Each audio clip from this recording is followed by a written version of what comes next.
Hey, I'm Mr. Terry, and I'm so glad that you guys are here as we kick off this new series. And trust me, this is one of those write things down and don't forget it kind of series. So hey, look here, we got another Hope Middle School student with us right now. Just introduce yourself. Hi, I'm Trinity. This is Trinity. She's awesome, and I'm glad she's back with us. So before we start, I want to play a quick game. You've all heard the term red flags, right? So it's a warning sign about the qualities or habits that you see in another person, and it's stuff that kind of makes you think, whoa, I'm not sure I can deal with that person.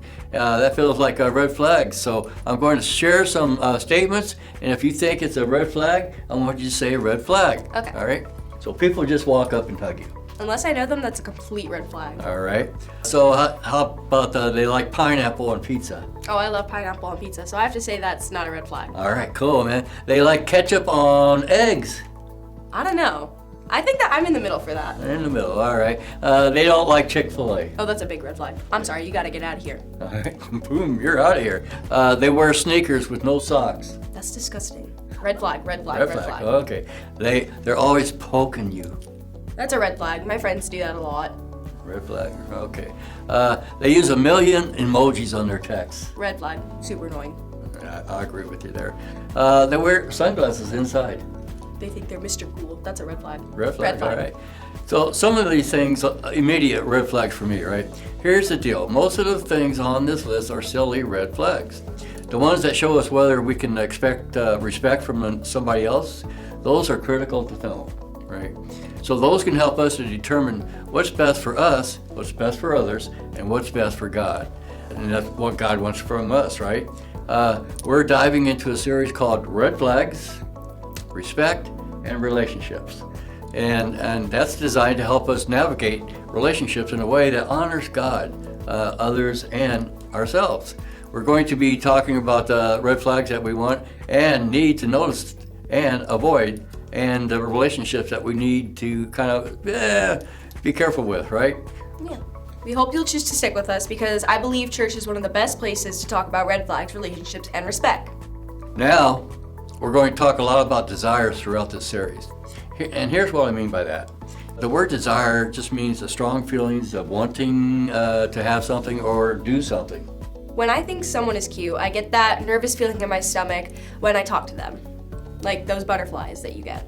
Yeah, I know what you feel. So when you want to send that person a DM or a snap or any of that stuff, those are desires you may have as a middle schooler or even as you get older, my age, right? In fact, those are kinds of desires are normal and natural. God gives us the ability to experience the things of our desires, right? If you hear me say nothing else today, just hear me on this. Your desires are not always bad. The fact that we're curious about or interested in things like relationships isn't bad. It's not something we should be embarrassed or awkward about because it's something we were designed to experience. That's right. So the problem comes when we're not sure how to respond to those desires. When we don't know how to talk about them or what to do with them or what's good for us when it comes to our desires, right? That's when the things get a little bit tricky. There's an answer here. There's a specific plan that God created for us when it comes to our desires. A plan that will help us choose what's best for us and for other people. A plan that will help us avoid the red flags and instead choose respect when it comes to our relationships. Awesome.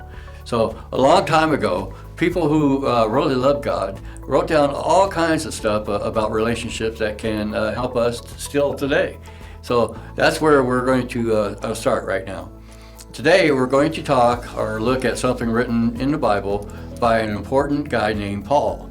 Paul was good at helping people see what mattered to God and what should matter to those who follow God as a result. The people in Rome needed to hear what Paul had to say, and really, I think we all do too.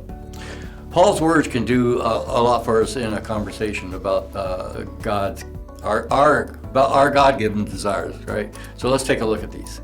Therefore, I urge you, brothers and sisters, in view of God's mercy, to offer your bodies as a life sacrifice, holy and pleasing to God. This is your true and proper worship.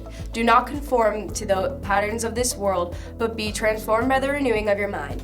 Then you will be able to test and approve what God's will is, his good, pleasing, and perfect will. Romans 12, 1-2, Niv. All right. So I know that there's a lot in those two verses, so let's break it down a little bit. Paul started off by talking about who God is, and that's someone who offers mercy. Mercy means getting compassion and kindness when we don't deserve it. When your coach doesn't make you run that extra lap for you guys being late, that's mercy. That's showing mercy by not punishing you for your actions. Because I'm human, I mess up sometimes. We all make decisions that don't always line up with God's best for us. That's right. And didn't God show mercy by sending Jesus to save us and make a way for us to be in a relationship with God? That's a big deal. It's a sign of God's love for us. It's a sign that we can trust what God has done for us by living the way that God calls us to live in areas including relationships. You see, God cares about what we do with our desires. This means that when it comes to our desires, we choose to respond with integrity. It's not that we're supposed to get rid of or ignore all our desires. He doesn't say that at all. But he does say we should respond to our desires in ways that are good, pleasing, and honorable to God, ourselves, and others. That's integrity. It sounds great, right? Respond to your desires in ways that are good and pleasing to God, right? Choose integrity? No problem. Not really. It's one thing to read verses like this and hear messages about God's good plan for our desires, but it's another to know what it looks like to live it out every day.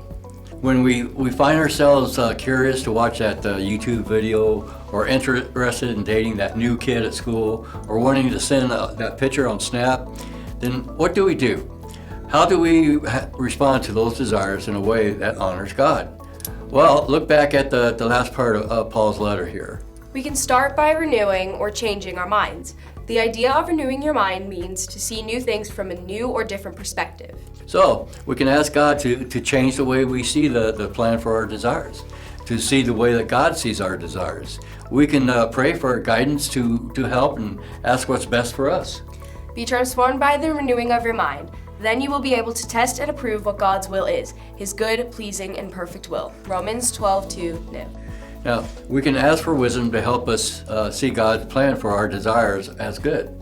And when we do, we'll be able to see where we're operating with integrity and where we might be venturing into the red flag territory. We'll be able to see where our integrity is respected in a relationship and where it isn't.